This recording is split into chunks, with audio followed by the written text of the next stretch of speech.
another exciting program on fixing Nigeria with Dr. Sunday Adelaja. I'm your host, Ann Ojo. First, we'd like to apologize for coming out later than usual due to some technical issues we had here in the studio. But we are happy to be here. I would like to encourage everybody who is watching us right now to please go ahead and invite your friends. Let's tell everybody that we are live and we are about to start another episode on fixing Nigeria. And of course, if you're a Nigerian, welcome. This program is dedicated to our beloved nation, Nigeria. And of course, not limited to Nigeria, because the truths, the principles, the lessons that we are learning here are valid for all and every nation. So you're welcome if you're not Nigerian, and you can also invite your friends, your family members by sharing this video link to everybody you can. Today we are having rather, I don't know the best word to use, but most Nigerians would have or might have some issues with our title of today. Today we want to talk about the laziness culture in Nigeria. So the title of today's episode is Confronting the Culture of Laziness in Nigeria. I can imagine Nigerians just saying, hey, stop, we're not lazy. We are hardworking. Why would you say we're lazy and the culture of laziness? But of course, we're going to discuss on these subjects. We're going to present facts. We're going to, not just talk and complain, but we're going to analyze Nigeria, but not just Nigeria, but we're going to be able to compare Nigeria with other nations. And if Nigerians are saying they are hardworking, then let's not compare ourselves with ourselves. Let's compare ourselves with other nations of the world, and then let's really see if we are as hardworking as we claim to be. So today we want to address the culture of laziness. So you might want to invite every Nigerian that you know, or any Nigerian that you know, for today's episode. Let's address this issue once and for all, and let's proffer solutions that will help us build the Nigeria of our dreams, that would help us build a civilized and a developed Nigeria. The book that you can see on your screen is one of Dr. Sunday's books on nation building. And as you can see, the book is titled How to Build a Developed Nation Through the Dignity of Labor. We're going to also talk about the dignity of labor today, which is kind of related to our topic of today. But if you want to get this book, you can get this book for free if you're an Amazon Kindle Unlimited subscriber. So you just read not just this book, but all of Dr. Sunday's books are available on Amazon Kindle Unlimited for free. And if you're in Nigeria or in Africa and you want to order for the books, you can get them on Okada Books, or you can get them on DSABooksPlanet.com. DSABooksPlanet.com.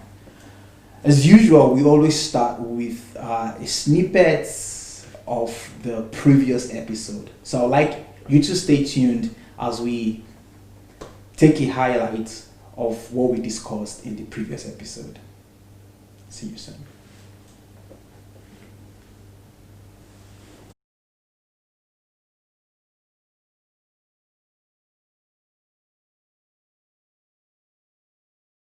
How does consumerism affect a nation? A nation's either progress or regression, development or backwardness?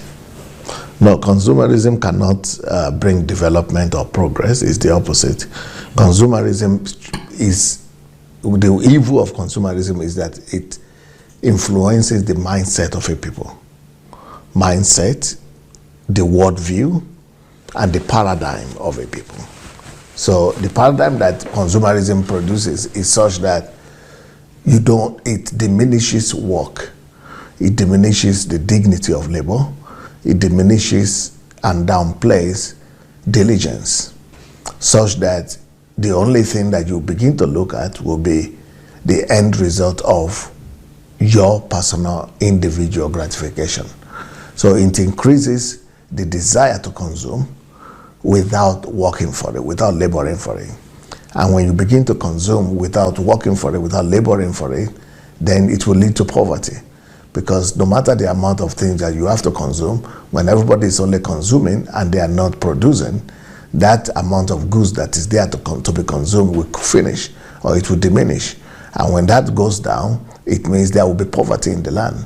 So it leads to poverty, it leads to lack, it leads to to a low standard of living. It doesn't lead to progress, it leads to regression. It doesn't lead to development, it leads to backwardness. So that's number one. That country that is consumed and is taken away by consumerism without a balance of labor and the place of work, hard work, dignity of labor, that country will be not just backward, but it will be a country of poor people and a country that is living in hunger. And then there will be a country of unskilled people. Because since you are only focusing on consumerism, what to eat and how to eat, you will not have time to develop your skills. So there will be people who are unskilled, people who are unprofessional, people who are, not striving to do things in the best way. So it will also be a society of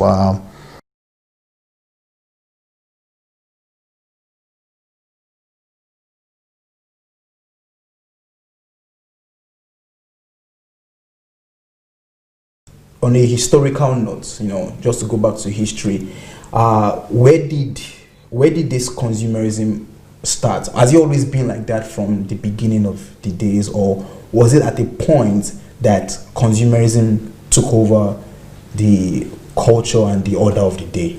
Yeah, generally there is an understanding of the root. It's easy to understand the root of consumerism, because we are all men that are made of flesh and blood.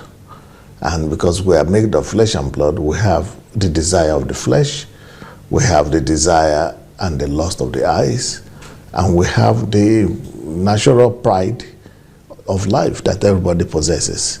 So consumerism answers to those things. Consumerism is short-term solution to the carnal need of man, and also it is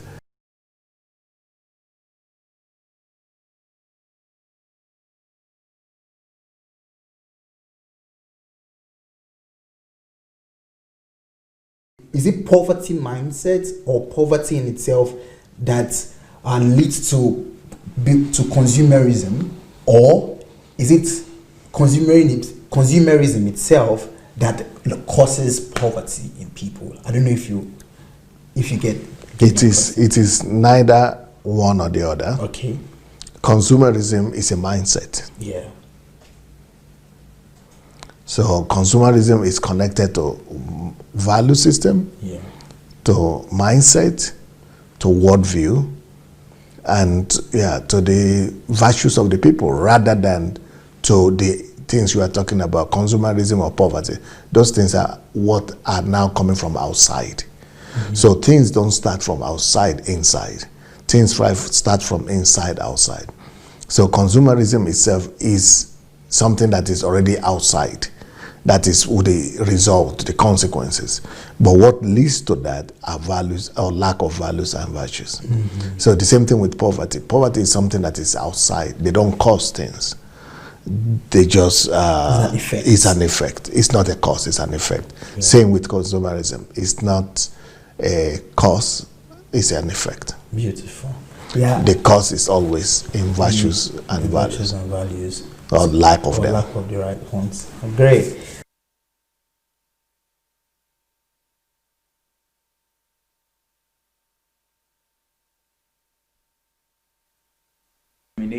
Understanding that comes with every episode. And of course, in this episode, I have Dr. Sunday Adelaja with me, and it's always a pleasure to have him. Good evening, sir. Good evening. My pleasure. How are you doing today? Awesome. Welcome to another episode of Fixing Nigeria. Thank you. Awesome. Last week we had an interesting discussion on the consumerism culture. And I remember one thing you mentioned last week was about the impact of that culture on a nation is that it produces people who are not directed towards productivity. Just in one word, it produces a lazy bunch of people. People who just want to receive, who just want to consume, but they're not actively in the process of production. Yes. And it brings us to today's topic. We have to address it. I feel like this is a subject that many Nigerians are sentimental towards. Many Nigerians are going to debate it, are going to fight it, but I think it's just an obvious truth that is, staring right at our faces that we have to address. And that is the culture of laziness in Nigeria. I have a video today I would like us to play, and maybe we'll just start on that note. And that is the video of the President Buhari, when he made a statement that was interpreted by many Nigerians, all right, that he said Nigerian youths are lazy. Okay. So let's have the video, and then I think that would be a very good place for us to start today's discussion. Can we have the video, please? Yes. It was a shocking way, to me in particular, a trade specialist, to notice that Nigeria, on a Sunday, 3 days to the commissioning of the Foundation for the Continental Free Trade Area, retracted after negotiating and even vying for the Secretariat. So, Mr. Buhari, I wish to know your own stakes now that 44 countries have commissioned to the free trade area without Nigeria. What are your expectations and what is your vision for a common market on the continent? Thank you. Thank you. Now, I'd like to give the panelists a chance to leave you with one takeaway thought from this session. President Buhari, there's great interest in your thoughts on many issues, on investments in the Northeast, on the Continental Free Trade Agreement. Feel free to take your pick, but would you like to take the microphone and leave us with a final thought from you? I think it's probably already turned on. Yeah. Well, thank you very much for the observations. We'll start with on the Northeast. All the questions, I think, will reflect about Nigeria's preparedness to accept investment and secure the confidence of those who are going to invest or those who are already there. I believe for those who are following us closely, they could recall on the political campaign we conducted and the success we scored was based on three things. First, securing the country, and in particular, the person who mentioned the Northeast. The so-called Boko Haram was occupying a large chunk of that part of the country, and they caused a lot of damage to the infrastructure, especially educational and health. And then the economy. We have a very young population. Our population is estimated conservatively to be 180 million. This is a conservative one. More than 60% of the population is below the age of 30. A lot of them haven't been to school, and they are claiming, that Nigeria has been an oil-producing country, therefore they should sit and do nothing and get housing, healthcare, education free.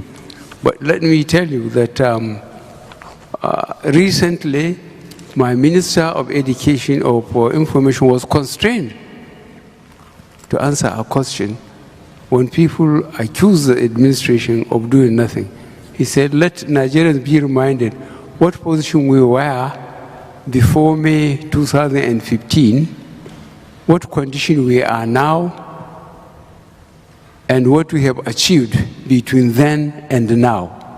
And I think people were impressed with the answer. The security, we have done quite well. Economy, we have done very well, especially in agriculture, by providing soft loans, and the guarantee is just you have to belong to a certain locality and you have got land. You don't have to go to the banks, you know, and bring a physical collateral. So I think a lot is being done. And on the security side, certainly, both in the northeast and in the south-south, there has been an improvement on the security of the country. And this morning, before just I came here, I saw Shell Group. They came and saw me. They are preparing to invest $15 billion, you know, in Nigeria. They came and broke the news to me. So really, we are not doing too badly.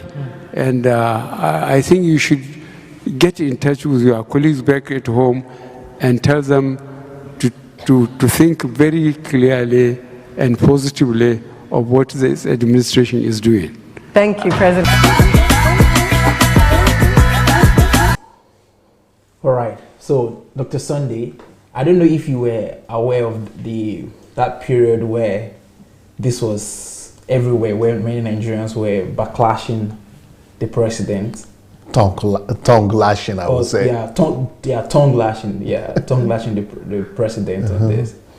I think first I would just like to know your general, before I start asking specific questions, let me just know your general view of this interview that was conducted, and you heard, you heard what President Buhari said, and you also are aware of the feedback that he got from Nigerians. How do you the backlash? The backlash, yeah, that he got from Nigerians. So, how do you assess it? What's your general assessment of the whole situation? First of all, I didn't hear him talk about laziness here. Maybe I missed something. Well, you didn't, sir. I also did not hear laziness. Okay. I didn't hear him talk about laziness or that the youth are lazy or something. He's just saying that many of them have the mentality that they don't really have to do anything, but because we're an oil producing country, that they deserve to have free this, free that, free that. So, which is what is out of order there. I see that everything is true what he said. But in a country where you have someone like Fani Kayode or something, or what? Femi Fani Kayode. Yeah, Fani Kayode. In a country where you have someone like that, anything could be screwed up. In a country where you have someone like Nnamdi Kanu, they are friends. Anything could be screwed up to mean anything. So that is, those are the two people that are mainly the messengers and the top fake news producers in Nigeria. They are responsible for all the bad news and the... Okay. Am I okay? Okay. So that's the problem I see. That people would like to twist anything that, especially the political opposition, the PDP people, and so they might also be behind the twisting and distortion of almost everything that Buhari does and says. Yeah, so it's because when I also listened to the video actually, and I was looking for where he mentioned that Nigerians are lazy or the youths are lazy and all that, and I didn't find it. But everywhere, everybody was talking about it. I didn't want to bring out people's reactions because it would just be all emotions, and that's what Nigerians are very good at, you know, sentiments. Buhari is saying this, he's saying where, all of that. But let's address it now. Are Nigerians lazy? Can we put a blanket statement like that? No. If that is the way you put the question, I would not say the Nigerians are lazy. I think a lot of Nigerians are lazy, but a lot of Nigerians are also hardworking. So what, if you're going to say a lot, are you saying 50? Yeah, 50-50. Okay, so but these Nigerians, are you including Nigerians in diaspora, or are you just speaking about the Nigerians in Nigeria? Well, first of all, before I could even come to the conclusion, or before I could make my point across, or pass my point across, so that it will be clear to people what I mean, that 50-50, we have to define the kind of laziness, or what is laziness, in my own understanding. In my own understanding, I'm not talking about, if we're going to talk about Nigerians lazy in Nigerian terminology, they will say no. But the laziness I'm talking about is more mental laziness. So the reason why I say Nigeria is lazy is because of that we have not been taught to work and to labor mentally. That mental work is a strange concept to us. And if we are lazy mentally, it means we are lazy. So that is what I would say as laziness in terms of mental engagement and mental ability to produce. Our level of mental productivity is not at par with the countries of the world. And that is where my definition of laziness will come in. But when we talk about laziness in terms of carrying hoes and cutlasses, and then Nigerians will be hardworking. If you talk about laziness in terms of hawking, putting something on your head and walking down the street in the sun, then Nigerians are hardworking. But when we talk about laziness in terms of what I term to be the most important form of labor, which is mental labor, because there are three forms of labor. There is the physical labor, where people could say Nigerians are not lazy. And then there is also the mental labor, or mental work. So there is the physical work, mental work, and then spiritual work. So in terms of work,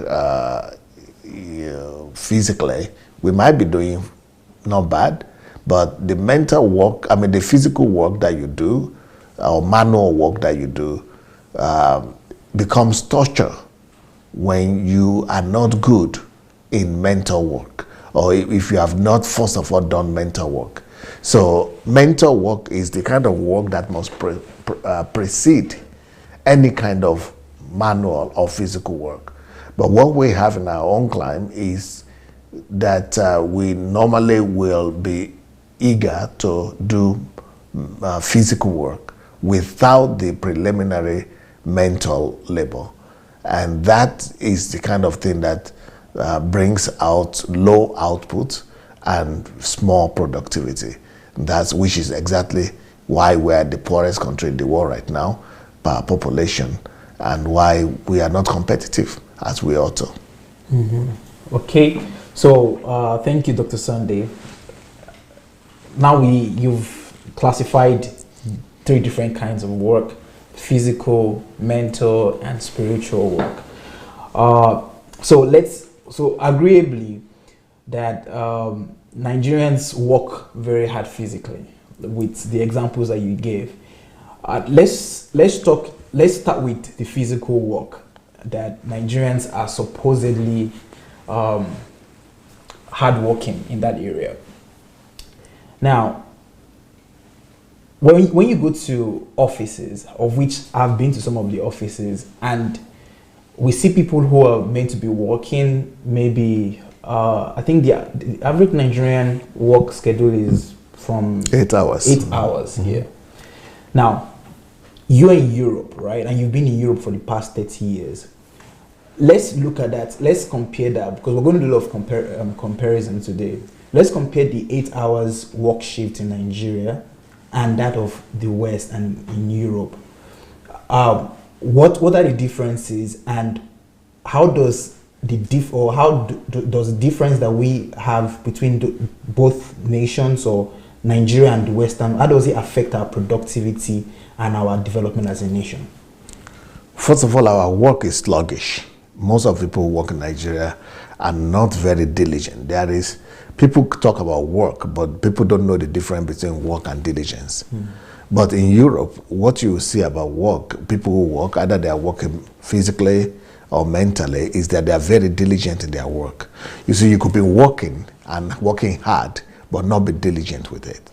Okay. So when people, let's say, go to offices to work, or maybe not offices, to a place of work anywhere in Nigeria, most of the time, a lot of that time is spent on talking, joking, going for a break, making fun of one thing or the other, and just, relax mood. There is no diligence in it. Diligence, rather, is the mobilization of the mind, the spirit, and the soul to just produce the result that you are targeting. So in Europe, diligence is much more, is a normal thing. Work is synonymous to diligence in Europe and in Western world. But here, work is not synonymous to diligence. Diligence is an unknown term with Nigeria. Awesome. That's. I want you to bring more clarification, even maybe not to diligence, maybe another difference. Okay. So, that in this context.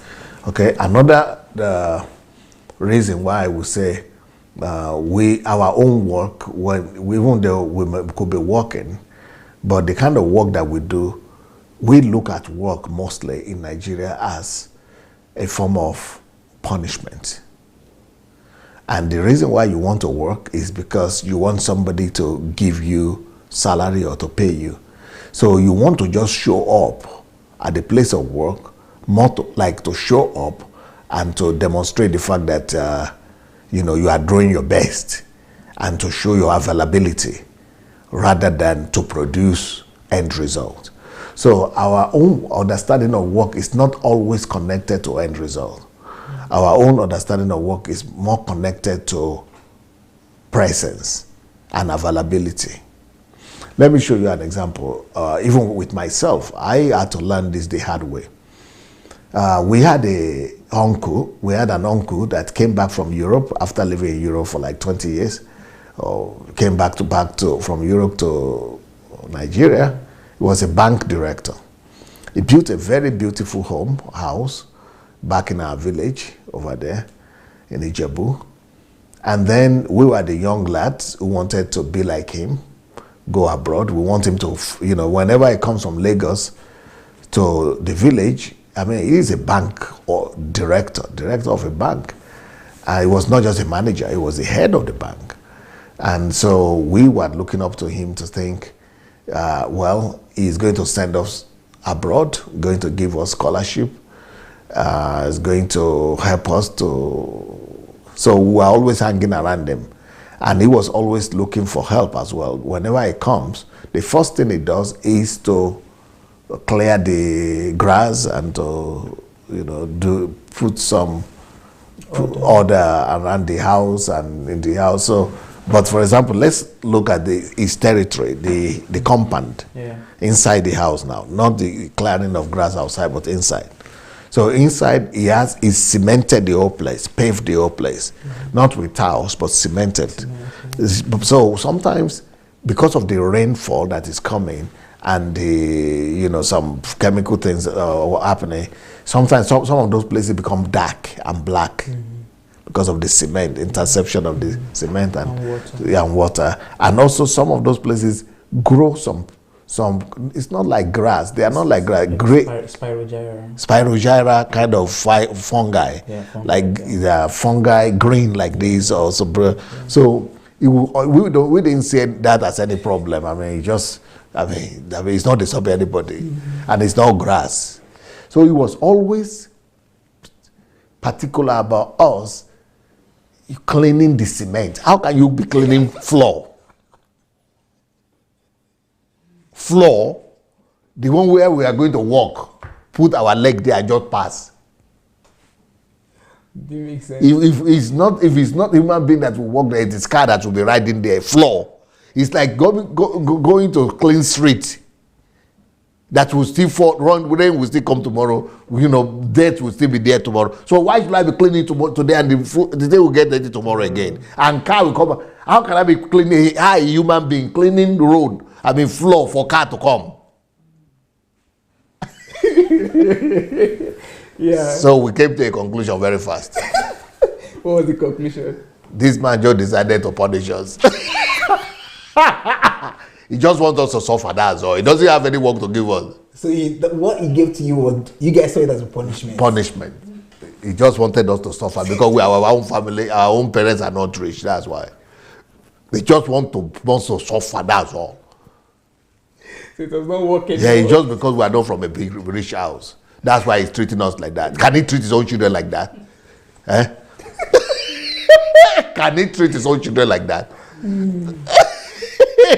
And nobody came with any other argument. Wow. Everybody came to the same conclusion. We are the ones who are right. Wow. I didn't know that was laziness. When you demand excellence from a Nigerian man, and he has done something, you tell him to go and do it again, to go and do it again, to go and do it again until it becomes nice.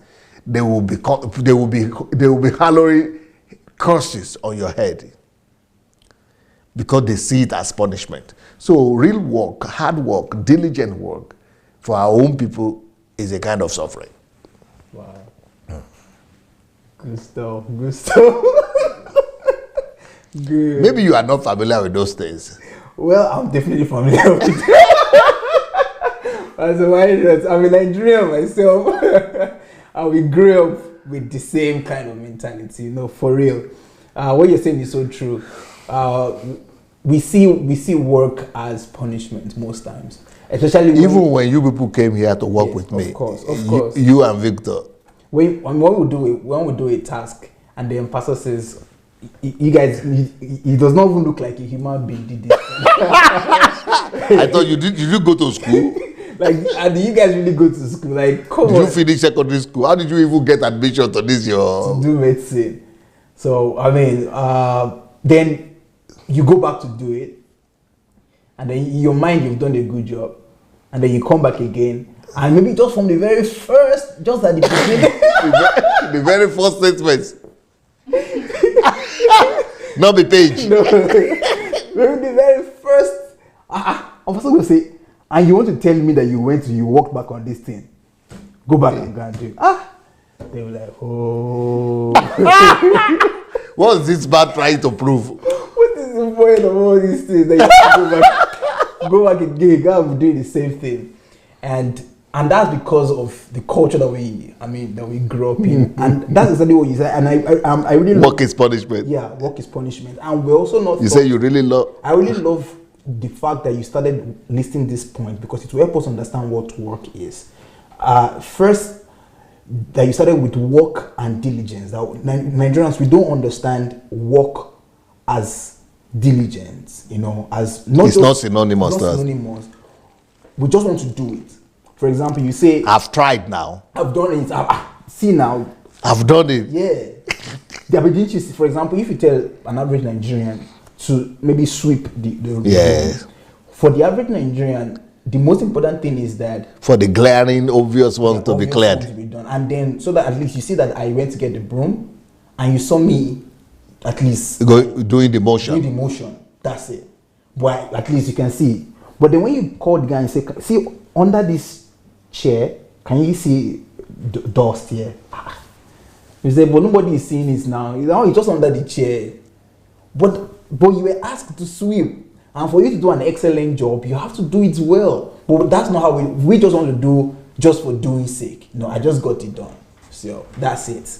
So we don't understand work as diligence, that we have to do it diligently and to also be excellent in what we do to get that excellent result. We don't understand it in that fashion.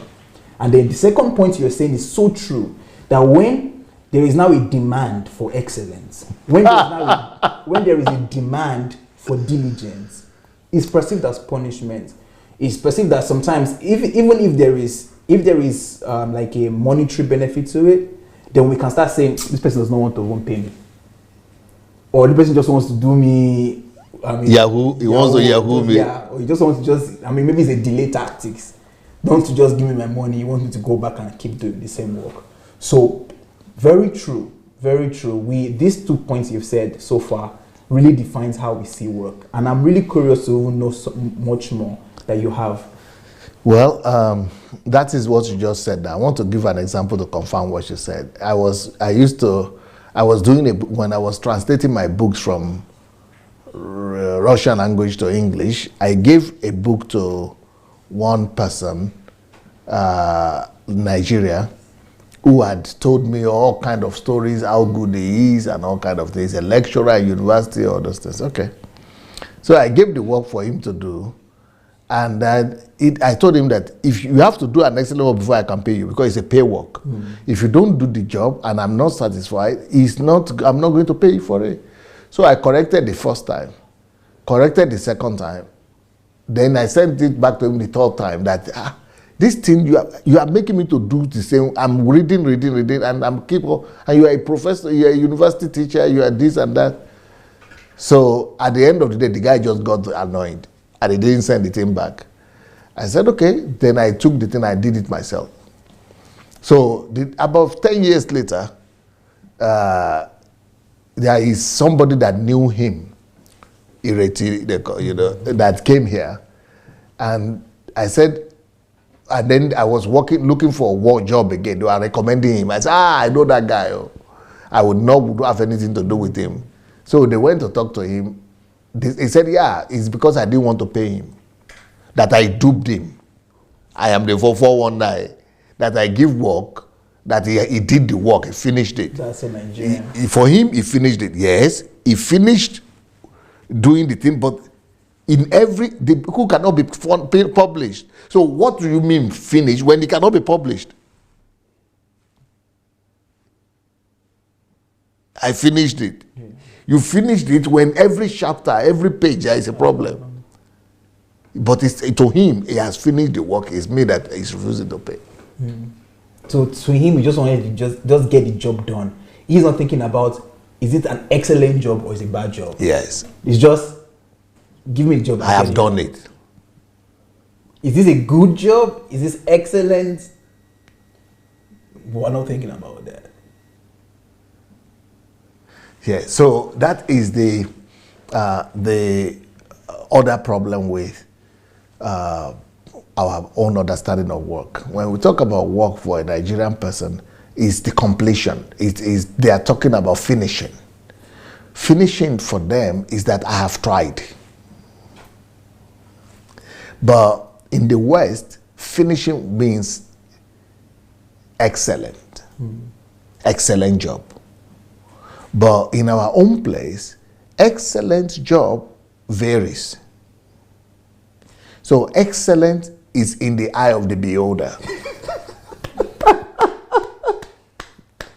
So the person who you give the work to will be claiming and telling you it is an excellent job. And you who give the job, you say, but this thing is not an excellent job now. But he will be arguing with you that he has done it. So that is not work. So that is the kind of work that we have. And that is the problem, because a lot of people now say they are working and they come up with all kind of manipulation.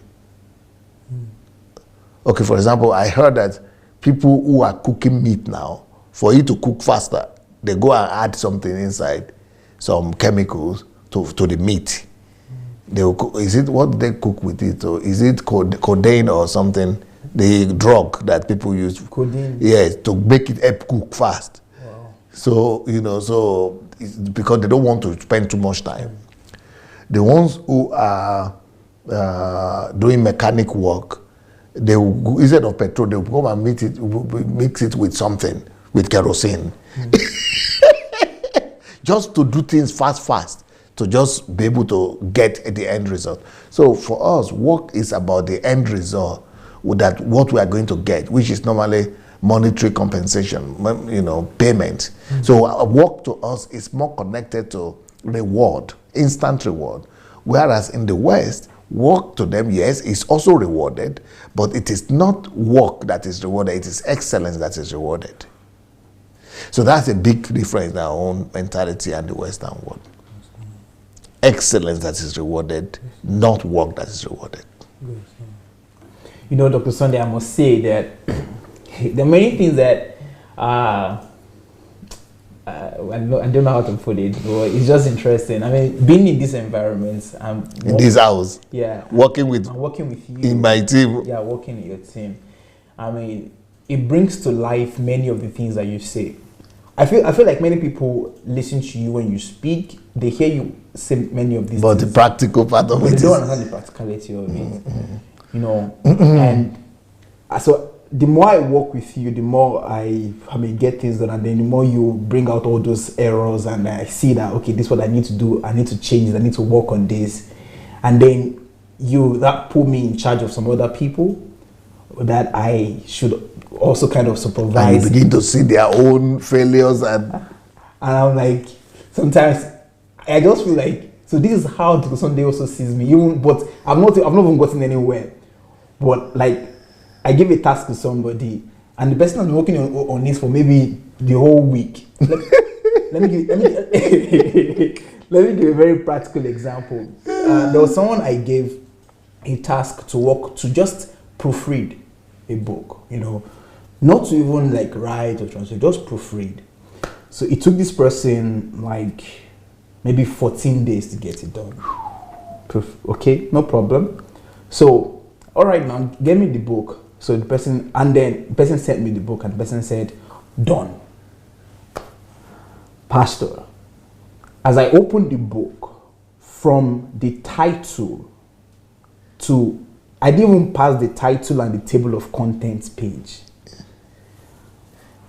I was like, no, he didn't open the book. That was my conclusion.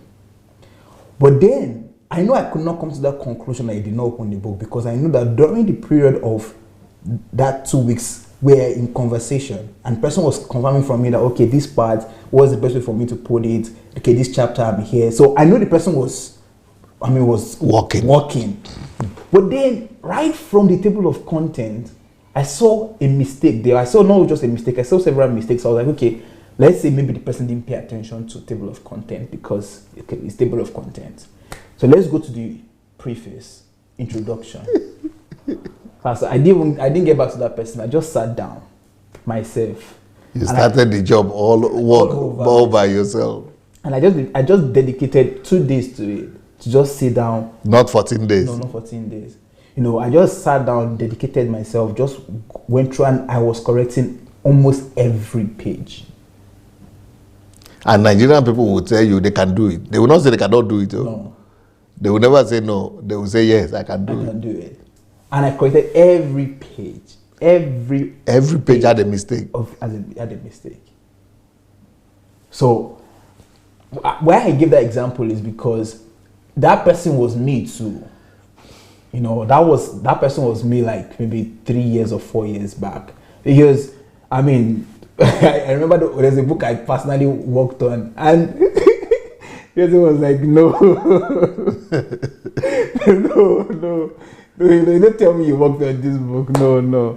I mean, everybody was seeing error in the book, and that's because we don't pay attention to all details. Of those things, to those details. And that is another question, another form of laziness that we have. To us, details doesn't matter. Yes. To us, what matters is that the thing is done. I've declared my presence, and I've been there, and I've done the big work.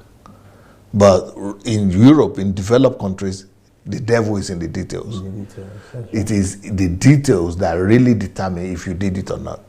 That is why when you go to houses in Nigeria, to go to Nigeria, you see houses. Houses are big houses, glamorous. But when you begin to look at the finishing, terrible. The devil is in the details. All the devils will begin to put out their heads everywhere. Yeah. That is another difference between our own understanding of work and. Wow. Another understanding of work that we have is that you have to sweat. You just do gra and be sweating and be showing everyone that you are sweating. You want to show that, yeah, you see, I've been on this thing since morning. As if it is being on the thing this morning that matters. As if it's not the end result that matters. Wow, and the excellent. So you want to be sweating and wiping your face and doing this and this and breathing and letting people see that, yeah, that man is really, that guy is really trying, you know. For us, sometimes in Nigeria, just the word is trying, you know. That guy is trying, you know. Yeah. Just that commendation for us is more than the end result that we want to produce. So true. Once everybody can say, yeah, that boy he's a hard worker. Yeah. That's it. Sometimes that's even more than the salary. That's very true.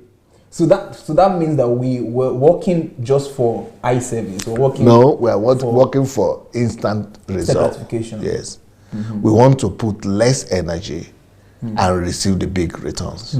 We want to do things in a quicker space, and then receive the reward for people who are the same as people who have put longer time of invested more time in it. Yeah. Wow. We are not thorough. We are not taught to be thorough. The whole definition and the whole culture of thoroughness is not something a lot of us are familiar with. That's so true. And you know, anytime I work with you, I always I look forward to your critique, and anytime I get an excellence from you, I'm like, okay, I'm getting it gradually. And that's what I say, excellent. Yeah. When person says excellent, like real excellent, like you no change. Yeah, you're getting it more. Then I remember there was a task you gave me to do. A pastor just gave back to me. I mean, the whole message. I mean, like you said a lot, and then at the end you just said, in summary, terrible. Like, terrible job, terrible work. And I was just thinking about it. I was like, wow.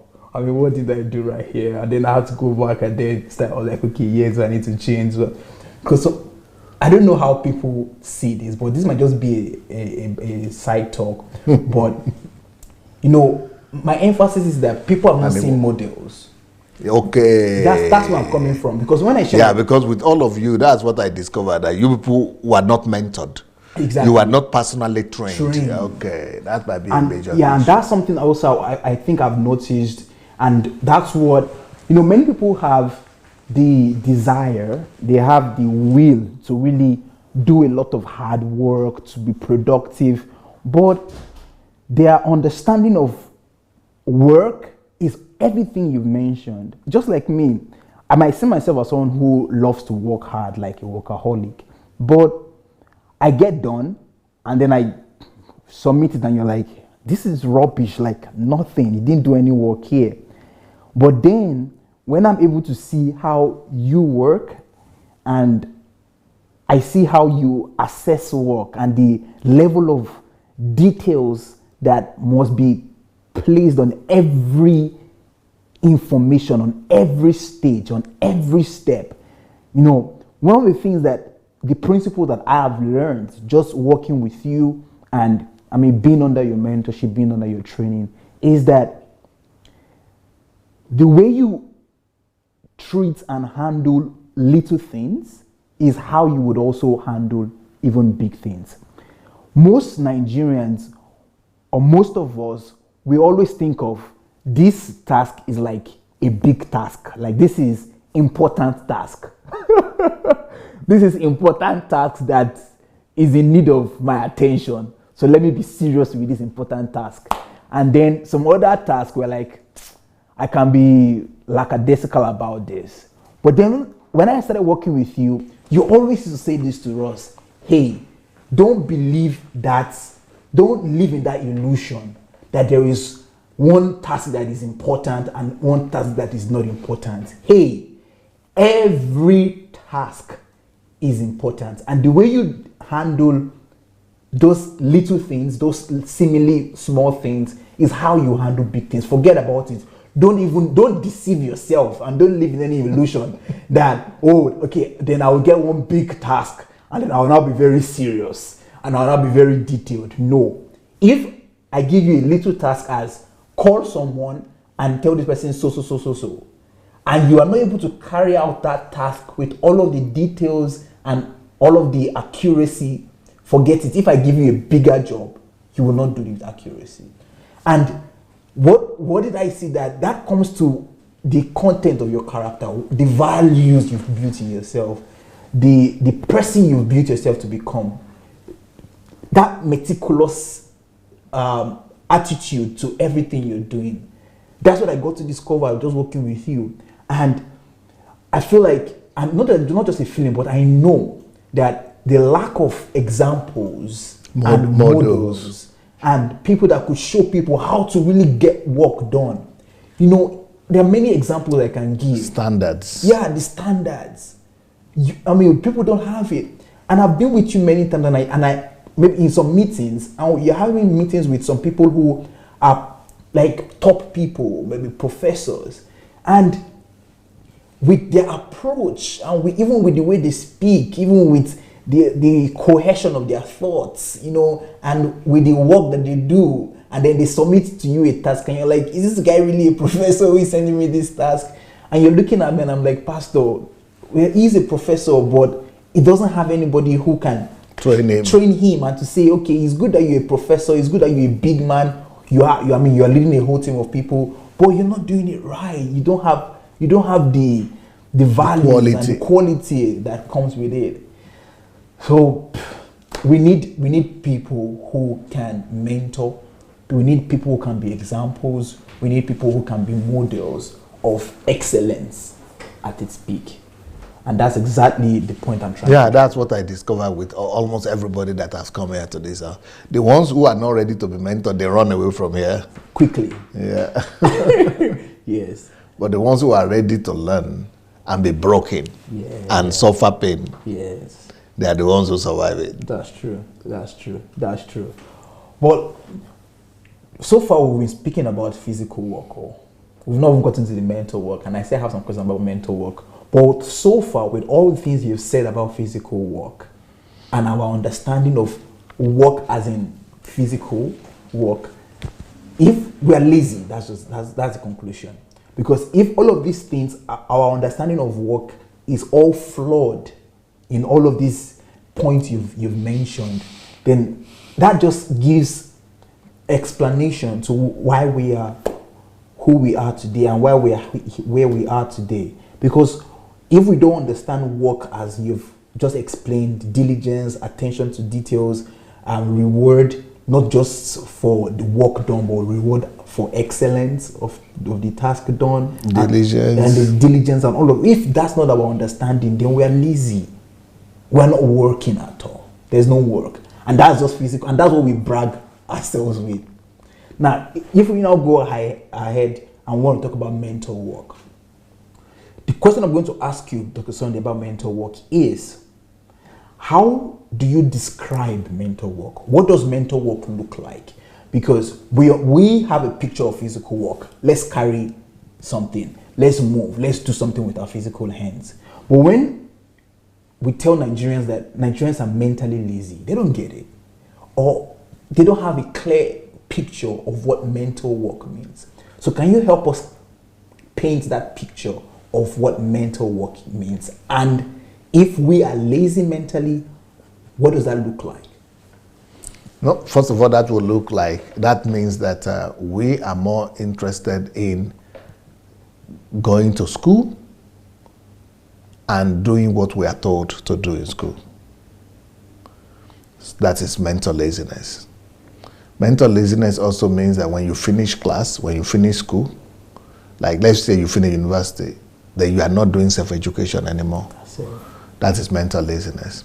Mental laziness also means that you are more reliant on getting a diploma or a degree to say that, okay, you have completed, and when you finish, whew, I'm done. Mission accomplished. Mission accomplished. That means you are lazy. You are mentally lazy, psychologically, mentally.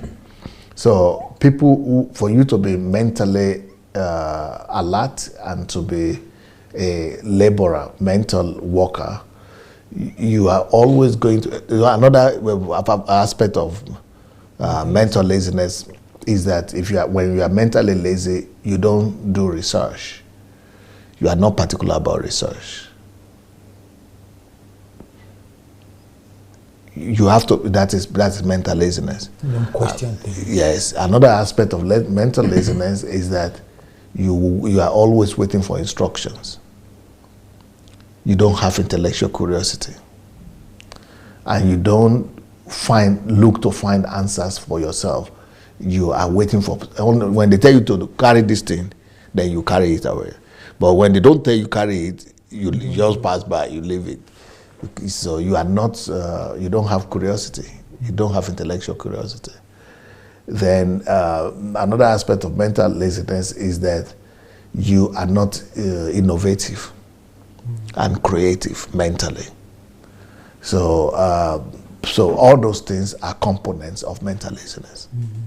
Right. So Someone who is mentally alert, first of all, is someone who studies not because it is required by an authority over them, like the institution or school or class or teacher, but they study to know and to discover. Secondly, a person who is mentally alert will also be pushing himself, but himself without waiting for somebody to come and push him to discover new things and to learn new things. Someone that is mentally alert will not finish school and say, whew. When he finishes school, he knows that at the beginning. He wants to master the act. He wants to master the skill than just to, to say, oh, I finished something. Someone who is mentally alert is self-motivational in the sense that he's always looking for what he has not yet known and discovered. And, he's curious intellectually, and he does a lot of research. So that whole area of research and intellectual curiosity and self-education and self-improvement and pushing of self and, discovery, self-discovery and things like that, that is all mental, in the area of mental intelligence. We are zero. We are zero in this. We are. Because I see a lot of you people here who are studying students here as medical students. You just want to give exam and finish. A lot of people like that. Yeah. And not just for medical students, everybody. That's the status quo. That's the status quo. You're just thinking about school. You go to school. We think about school, we don't think about education. Our idea is go to school, graduate, get a job, and keep on doing it. It's not about skills. That's why we have so many. Nigeria graduates engineers every year from many universities, but nobody is producing electricity. But when you look at the internet, you see a boy who was from the age of 9 to then he became a 12-year-old, then 14-year-old. A 9-year-old boy produced electricity for his village. He didn't even finish secondary school. And a 12-year-old boy, that one is in Malawi, another 12-year-old boy produced a radio station, 12-year-old, from scraps in Sierra Leone. But we have engineers who are studying radio mechanics, radio electronics, and they are not producing a radio station. They are not. We have people who are studying electrical engineering and finishing in their thousands, and they are not producing electricity for their own house, talk less of for their own village. Yeah. Because there is no intellectual curiosity, no research. Yes. They just went to school, that's all. And got a diploma. Yes.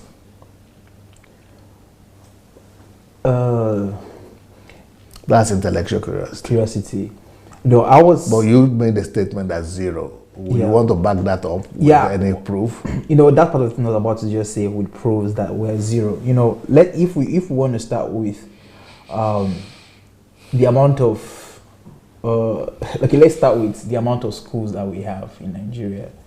In every street, right, you're going to see one school or the other, either it's primary school or secondary school, and then there are also many universities, and you see people who go to school and you want to have a conversation with them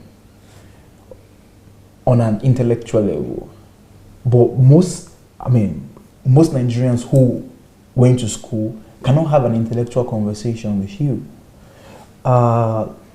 because they are all just emotionally ruled. We're not taught how to think. We're not taught how to reason. We're not taught how to approach a situation or approach a discussion on an intellectual level. Presenting facts, presenting arguments. This is my hypothesis. Let's test it and all of that.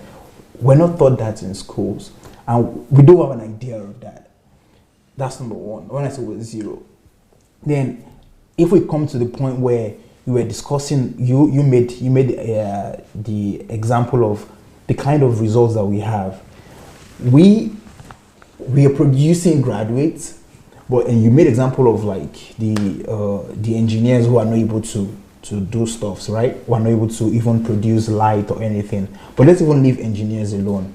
Let's go to people like medical doctors like us now, or people who have like high skill, right? So we graduate. What are we thinking of? We're not thinking of how to bring a solution or to go into research to come up with a solution to a medical problem, or trying to find invention. That's not what we're thinking about. What we're thinking about is to go to work and just want to get a job and get salary. That's what we're thinking about. No mental labor. No mental labor at all. We just want to do what we're instructed to do. And that's something that you mentioned that really resonates to most Nigerians. If you don't tell a Nigerian to do this, they will just be looking at you. Looking at you. You just like, for example, you can come. He would never show initiative. No, there are no initiative. No, we're not taught how to be. To live by foresight. To live by foresight. How to, create things, take the initiative, do something, don't wait till you. And that was, that's our, especially if you have lived in a house where they have house boys and maids. Exactly. So it is bad news. Bad news. So you're just there. It should even make it worse for you because the culture all by itself is even encouraging that. Yeah. But then when it now comes to your home where you're not even taught how to get things done, and there's somebody who is doing it for you, so no, I'm just saying that what I'm trying to say is different. I'm saying that if you have lived in a house where they have maids and house girls and house boys and things like that, that is the most humiliating thing you ever see, in the sense that they don't know how to do. And it's like you have to tell them. Okay, the housemates how to do everything. Okay, you have to tell them to take the plate now. They're not trained. I've taken the plate. What about the second one? Yes, I've taken it. But you see, there's water there. Now clean it. Okay, I cleaned it. But you cleaned the water, but you didn't clean the rice that fell on the table. That's so true. That's so true. But you just came. Look, you just brought another stuff to them. Go and sweep the thing. Instruction from everything. You have to give instruction to everything, every detail. You understand what I mean? I get it. Yes. And it doesn't just apply to just housemates. It applies to everything. Yeah, everywhere. Like, people are waiting for instructions to be able to get things done. People are waiting for you to tell them to do this before they do it. And it comes back to mental laziness, not willing to work with our minds. And if we come to discuss about the fact that most Nigerians we're not thinking about we're not thinking about solutions or how to prefer solutions to issues. For example, something happens in Nigeria, our default thinking is who to blame. Yeah. And the religious, Our government is this and that. our government is that, and then our religious worldview and our paganistic worldview has even made it even worse, because it doesn't want us to even take responsibility, of things. We're either thinking of how to pray to God, Okay, yeah. to resolve the issues. And that's another form of laziness too. Yes. So we want to pray. We rather pray than think. We rather fast than research. We rather go to the mountain to pray than go to the library. That's how we just think. That's like the culture. Default state of mind. Default state of mind. So at the appearance of any new challenge or any situation that we can't control, we are looking for a supreme being or something that is greater than us to be able to address that situation. Or somebody to come and help out. When it comes to fulfilling our purpose, my brother will help me from abroad. Yes, that's what I'm coming to. When it comes to fulfilling our purpose, we are taught how to be praying for destiny helpers. So you hear the destiny helper, many people in Nigeria, that's like everything now. Destiny helper, destiny, God, just send me a destiny helper who would take me on. So people are hoping that one day destiny helper will show forth and take them to where they want to be. Not sitting down and say, okay, how can I chart the course of my destiny? How can I create a plan? How can I design the course of my life? How can I use the power of foresight to see who I want to be in the next 10, 15, 25 years? And then from my reality there that I see, I can create a new reality now. We're not taught all those things. It's like a strange concept to us. Our culture has not helped us, Pastor. Our culture doesn't teach us to question things. So the art of questioning is dead in Nigeria. If we don't believe the truth, we just believe what authority figures have said. We believe what we see on the public space. We don't question things. Respect your elders.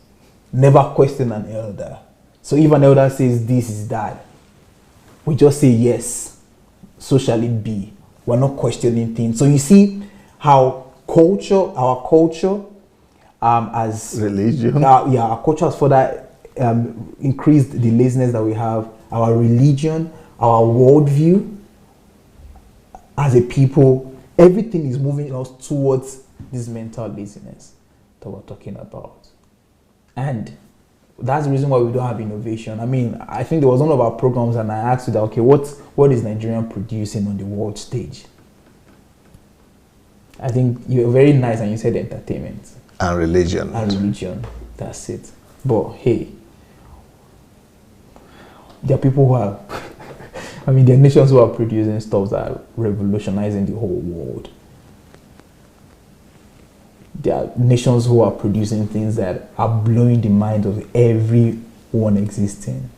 Where is let's not even go to as far as producing submarines or producing rockets or all of that. Why are we still importing toothpicks? Why are we still importing tomato pastes? Why are we, some ridiculous things, we're still importing pencils from China. Where are our firms that we can build up? Where are the innovators? But then, as I'm asking this question, I'm just feeling like some Nigerians will be saying, but it is the government to blame. So, and they will say, well, they are there, but nobody is helping them. Dr. Sunday, what do you have to say to those kind of people who they are hearing us saying all of this and they are saying, oh, people are just ignorant? We have them in our community. We have them. There is this guy who has this brilliant idea, but there's nobody to help him. Governments are not empowering them. And this is what they are telling us. So what would you say to those kind of people? To a large extent, there is truth in that, in the sense that when there is no conducive environment, you are going to be moving and swimming against the tide. It's like, because environment is 50%. Yeah. So we will see, like someone like me who is in Europe right now, maybe I won't have been making it like I'm making it right here in Europe if I had remained in Nigeria. You know, very few people are able to realize their potential in an environment where things are not okay. So I think thanks to the fact that I travel abroad is contributed to a lot of my success. Maybe I would have been one of the few ones in Nigeria who would have made it too, but who knows? So I want to say that there are a lot of Nigerians who have left Nigeria that couldn't really make much difference in Nigeria. When they got to Europe, they have been able to excel and been able to produce things that they were not able to produce in Nigeria. So environment matters, but still, environment is not everything. Environment is only 50%, but there is another 50% that we should capitalize on. The second 50% is character, the skills. Let's develop the skills and the abilities in us. So that gives you 40%. Then get the knowledge, that gives you 10%. So with that 50%, the character, with the quality that you develop in yourself and the knowledge, you will be able to change your environment and be able to create conducive environment for yourself. Yeah, so very true, very true. If we're going to take a step further now, going from mental laziness to the spiritual work part of it. Maybe you should announce for people who want to call. Okay, because I don't want us to get called, so they don't. They will not call, but at least they will be. They will get themselves prepared. All right. So, it's quite interesting, and I like asking the Confronting questions because it brings a lot of gem out from him. So, dear viewers, if you want to contribute to today's discussion, the way to do it is as usual. You have to go to Facebook Messenger, search for Move Agent on Facebook Messenger, and then write to us there that you like to call, and we will call you. So Move Agents on Facebook Messenger, Move Agents. All right, and I would quickly like to announce some of the books that we have. This book you can see on the screen is How to Become a Developed Nation Through the Dignity of Labor. How to Become a Developed Nation Through the Dignity of Labor. There's another book which is titled Why You Must Urgently Become a Workaholic. There are some of my friends, what they say is that Andrew is like, this is the only book you have read from Dr. Sunday. Because when they say where I work, they're like, this is the only book you read. There's no other book. And well, why? Because when they do the rate at which I work, and they see, yeah, they said this is the only book that I have read from Dr. Sunday. Because that has shown in your. They see that one and the way you're working. Well, that's what happens. That's a good compliment. Yeah, that's a good compliment, of course. But and the way you walk, that's the way it's supposed to be. Yeah, but because there are also Nigerians like me, and we don't understand work like that.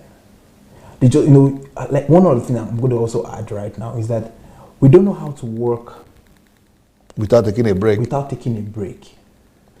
And consistent. We've not developed stamina within ourselves with work. So they can't comprehend where I'm working and I can work for like 8, 10 hours, 12 hours. And the only time I'm standing is if I have to stand maybe to stretch. Or to go to the restroom. Or to go to the restroom or to eat. And even as I'm eating, I'm still working. We don't have, because for us, if you work like 1 hour, you rest like 3 hours. Then come back and work 30 minutes. And then just stroll and then do some other things for the next 1 hour. So out of 8 hours, maybe only 1 hour or 2 hours is productive. So when they see me working, and because the kind of work I'm doing, and at least that they see it, they see the result, they see the product. So they understand that he's not just there sitting down thing, but we can see the product. And we have the same amount, and they know my day, they know my schedule, they know I'm not just doing that. I'm doing that, and I'm doing this, I'm doing many other things. So it like baffles them to see how I'm able to do everything together, and I'm still able to produce the result I'm producing. So that's why they always say that, and this workaholic book is your Just like our sister Kate, one of my assistants, was trying to work with some of. I gave her two people to work with. One was a Nigerian, one was a Russian lady, and she came back to me and said, "All these people, I can't work with them because they are always disappearing. After 8 hours of work, or 4 hours of work, or 3 hours of work, they just disappear. You can't find them anywhere. There's no stamina. There's no stamina. They didn't develop perseverance, consistency, stamina. It's not there. So that's something, and these are all values that and virtues that we need to build in ourselves if we actually want to be productive people, if we want to be effective people in life. But the sad thing is that there's no emphasis on it, and people might not even pay attention to a book like this, Why You Must Urgently Become a Workaholic. They're not why do I have to be a workaholic? They don't even see that the whole idea of this book is that this book wants to teach you and wants to develop in you some core values that will help you be effective in anything and everything that you do. It wants to help you build what we've mentioned, stamina, wants to help you build perseverance, wants to help you build consistency in everything you do. And so, like I see it with you, and you always say it, and I see it, it's sometimes I ask you a question, I'm like, Pastor, how are you able to do this? And it's like, this is me.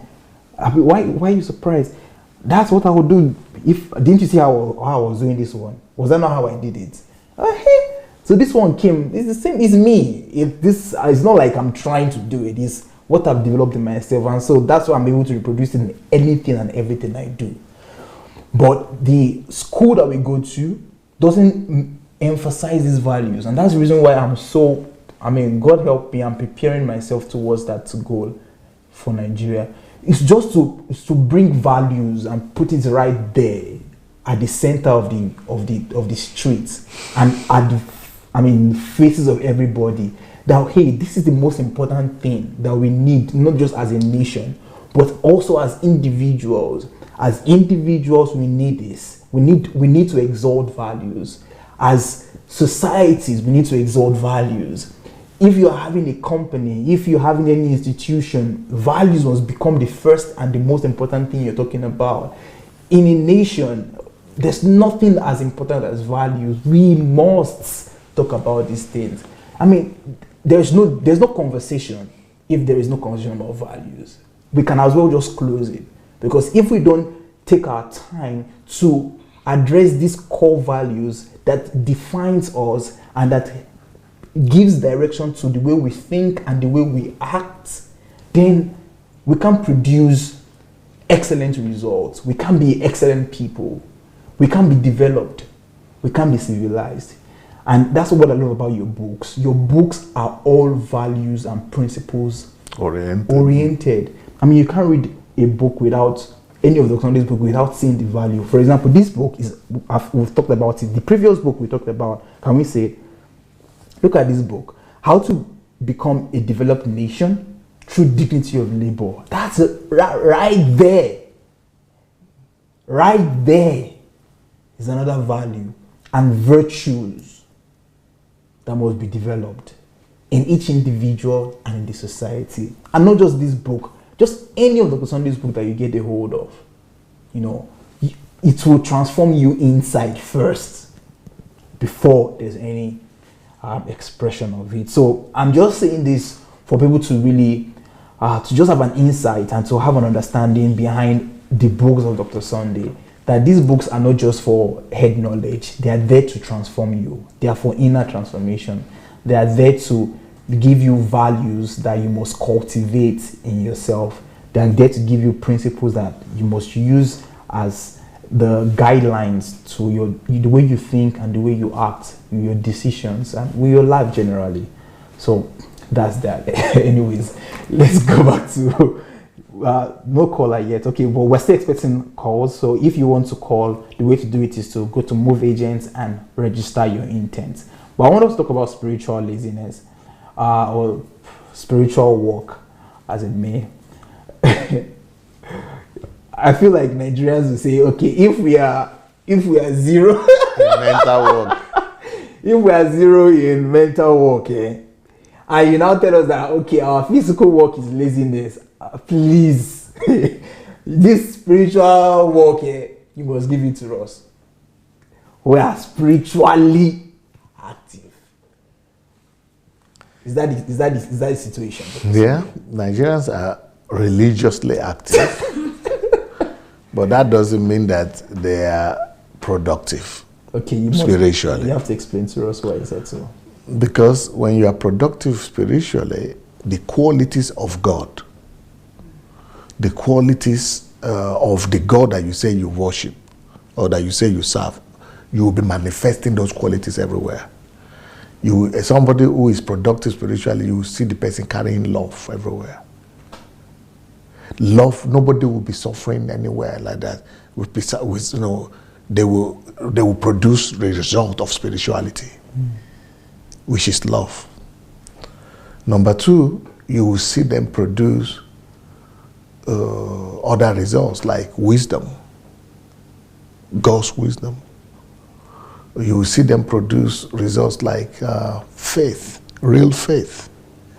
Faith not just in God, but in themselves and in their ability to produce, to get results. You will see them produce fruits of the Spirit, like perseverance that you just spoke about, stamina that you just spoke about, persistence that you just spoke about. Those are manifestation of spirituality, hard work. So all those things are results of spirituality because that's who God is. So your spirituality should be measured by the qualities and characteristics of God himself. When you don't have those things, you're just a time waster and a noise maker. What about all the miracles and the prophetic words? Even the miracles and the prophetic works, bring me any miracle worker, a pastor or bishop, he will be the first one without even me talking to say, I'm not the one doing the miracle, it's God though. So why should I give you credit for what you are not doing?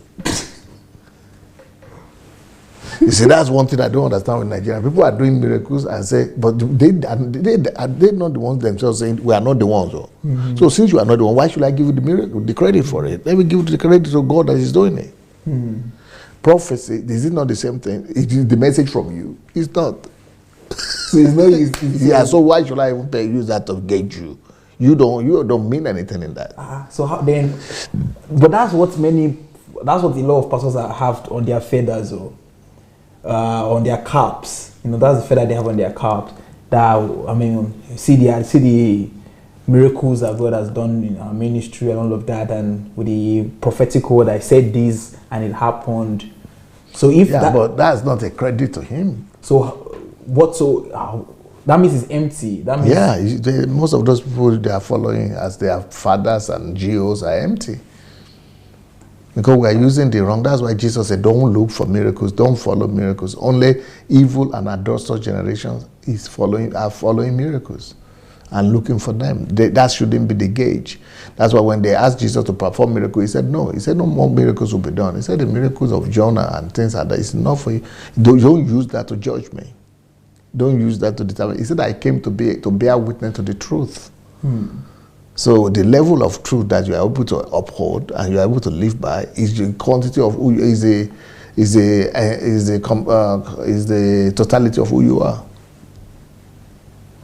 A certain pastor in Nigeria, I don't know if he's a pastor, but he's one of the leading men of God who is into video production and all of that. He said this recently that people always talk about Nigerians, Africans fasting and praying. And he was saying that in light of the current coronavirus that is everywhere, and he's saying that, you see, our fasting and our prayer is what has, curtailed and preserved our nations. And that's the reason why, and he was saying that in nations where they have all of the technology is spreading fast, But in our nation, Nigeria, where we don't have all those technology, but we have prayer and fasting, 48 hours and all of those things, we don't have the coronavirus. What do you have to say about that? Yeah, they don't have coronavirus in Saudi Arabia too. They don't have coronavirus in Sudan. They don't have coronavirus in Oman. They don't have coronavirus in Kuwait. So is it because of their prayers? Who are they praying to? They are not praying to Jesus over there. So our prayer and fasting is not helping us. Is that what you're trying to say? It doesn't. You shouldn't even mix the two at all. That doesn't have anything to do with it. But there are intercessors in Nigeria who have been interceding for Nigeria. But what has that produced? That's why we have the poorest country in the world. So that the more they pray, the more poverty comes to the country. Because prayers will not do what you are supposed to do for yourself. So what about people who are flocking those mountains and going to those camps every now and then? Yeah, we pray that God will open their eyes and return their senses to them. Well, I guess that's that's the best prayer we can pray, that senses will fall on them and they will come back to their senses. Well, I don't know if we have callers right now, but let me announce again, for those who are watching us on Facebook and on YouTube, if you want to contribute to today's discussion, the way to do that is very easy. You just need to go to Facebook Messenger, search for Move Agents on Facebook Messenger, and then write to us that you would like to contribute. We would definitely love to hear from you, hear your thoughts.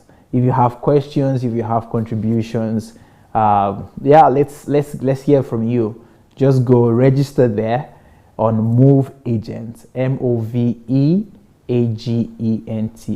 Move Agents. That's Facebook Messenger, and write to us. Let's hear what you have to say concerning the topic of today: confronting the culture of laziness in Nigeria. Like we announced earlier, the books are available. There are many books that addresses the topic of today, like the book you can see on your screen, How to Become a Developed Nation Through the Dignity of Labor, why you must urgently become a workaholic. There are other books too on focus, on discipline. You could just search for Dr. Sunday on Amazon, Dr. Sunday Adilaja, and then you'll be able to see the catalog of all of his books that would be beneficial to you in developing all of these core values. And also you can listen to Dr. Sunday's teachings. He has thousands of trainings, thousands of teachings. Today we're talking about intellectual curiosity, about thinking. Dr. Sunday had a whole HMT on the art of questioning. He also has teachings on thinking. So you want to maximize all of those materials. Just you go to YouTube, search for Dr. Sunday Adelaja on YouTube, and search for all of these playlists. This series, effective living series, work conversion series, the art of questioning. All of these trainings you released, and I don't know if people are aware of it. But that's Eat at 6 will find. Yeah, well, that's true. EU6 finds. If there are no callers, let's round up because I have other meetings. Okay, so I think we don't have any caller today. All right. So thank you for being with us. It was another enlightening episode talking about some of the cultures, or the wrong mindsets, the wrong understandings that we have in Nigeria that has brought us to where we are, and the very thing that we must change if we want to see a changed nation. The fact remains, there can't be a changed nation if there is no changed people. So we must change ourselves. Our worldview must change. Our mindsets must change. Our values must change. And that's exactly what we're trying to profile in this program. So thank you for being with us. Thank you for Dr. Sunday for being always available to answer my questions and giving us understanding and light. Thank you very much. Well, We'll be back next week, Friday, same time, 7 p.m. Kyiv time, that is 6 p.m. Nigerian time, 5 p.m. UK time. Thank you, and I'll be giving Dr. Sunday final words. Yes, thank you so very much for being here with us. Spread the word, go and share the message, and let's set our nation and our people free. Peace.